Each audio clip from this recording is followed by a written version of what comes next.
Nuo žvilgsnio į sparčiai atsinaujinančią vasaros estradą pereikime į temą, kuri šiuo metu nemažiau aktuali ir gali paliesti net žmogaus gyvybę. Liepojos gatvėje, vedančioje į Klaipėdos universiteto ligoninių kompleksą, įrengti net 4 greičio mažinimo kalneliai, sukėlė audringą klaipėdiečių reakciją socialiniuose tinkluose. Gyventojai kelia paprastą, bet svarbų klausimą, ar tikrai tai tinkama vieta tokiems sprendimams. Ši gatvė neeilinė, tai vienas pagrindinių kelių, kuriuo kasdien į ligoninę skuba greitosios medicinos pagalbos automobiliai, įveža sunkios būklės pacientus, žmonės po avarijų, ištiktus infarkto, insulto ar kitas gyvybei pavojingas būklės patiriančius ligonius. Tokiose situacijose svarbi kiekviena sekundė.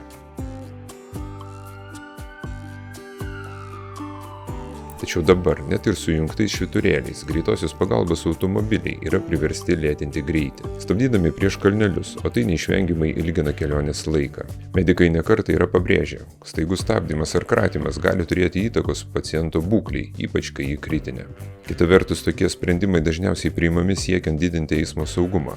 Jei šioje vietoje buvo fiksuojami greičio viršijimai ar pavojingos situacijos, savivaldybė galėjo ieškoti būdų, kaip apsaugoti pėsčiuosius. Vis dėlto dalis gyventojų mano, kad šiuo atveju pasirinkta priemonė, švelniai tariant, ne pati tinkamiausia. Siūlomas alternatyvos, išmanus šviesoforai, vidutinio greičio matuokliai ar kitos priemonės, kurios leistų užtikrinti saugumą, tačiau netrukdytų gyvybiškai svarbiam transportui.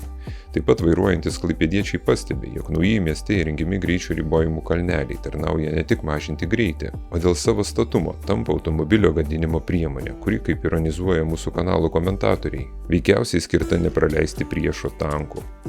Kol kas Liepojos gatvėje situacija kelia diskusijas. Ar šis sprendimas buvo gerai apgalvotas, ar įmanoma suderinti pėsčiųjų saugumą ir skubią medicininę pagalbą?